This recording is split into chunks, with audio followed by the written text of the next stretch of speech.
Samantala, tunghayan natin ang isa na namang kasong idinulog kay Atty. JJ Atienza sa bisig ng batas. May natanggap po kaming katanungan mula sa isang ina na kumain sa isang fast food chain kasama ang kanyang 4 na taong gulang na anak. Ayon po sa kanya, umorder daw po siya ng petsyo ng manok, sabaw at kanin para sa kanyang anak. Matapos kumain ay umuwi sila. Laking gulat daw niya, pagdating nila sa bahay, magang-maga na raw ang mukha. Dinala daw niya ang anak pabalik sa fast food chain at inireklamo sa manager ang sinapit ng anak. Ipinakita daw niya ang resibo ng in-order at sinabi nitong ang pagkain mula sa fast food chain ang dahilan ng dinaramdam ng anak niya. Pinasamahan lang daw siya sa isang tauhan ng fast food chain sa emergency room ng malapit na ospital at iniwan na sila nito. Maaari daw ba niyang idemanda for damages ang naturang fast food chain?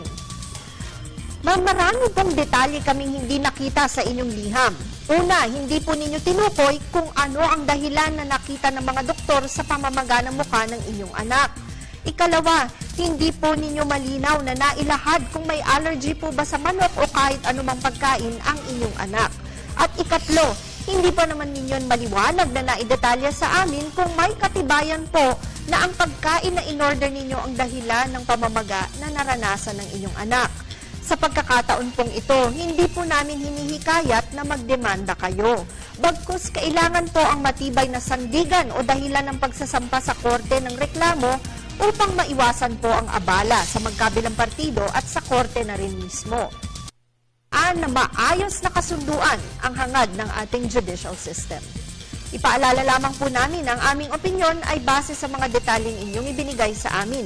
Malaya po kayong makakukonsulta sa inyong abogado tungkol sa inyong mga legal concerns. Maraming salamat po sa pagtitiwala ninyo sa Telebisyon ng Bayan. Mag-email po kayo sa ptv4newscenter@gmail.com. Attorney JJ Jimeno Atienza po, ang inyong bisig ng batas.